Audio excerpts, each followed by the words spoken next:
વિસાવદર ધારી bypass પાસે આવેલ ગરનાળાના નવો બનેલ રોડ એકદમ ક્લીન હોવાથી ટુ વ્હીલર સ્લીપ થવાની પૂરી સંભાવનાઓ સેવાઈ રહી છે।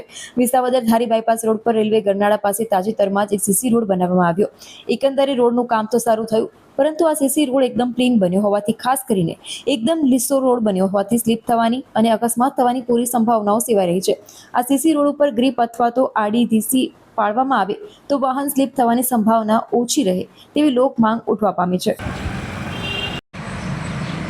હાવ ક્લીન છે જો લીસો રોડ છે આ બોલો કરવો જોઈએ, ઘીસી મારવી ઘીસી મારવી જોઈએ। આ રોડ આ લહેરી પડે માણસો। તમારું ગામ કયું બાપા?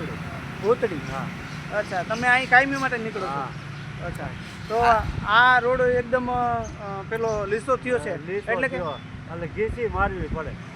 અકસ્માત થવાને દીકરીએ કોઈ નીકળ્યા હોય તો ગાડી સ્લીપ થવાની શક્યતા રહે। અહીંયા અંદાજિત આખો દિવસમાં કેટલા માણસો નીકળે? અહીંયા માણસોનું કોઈ માણસ ન હોય ને બાયપાસ રહ્યો છે।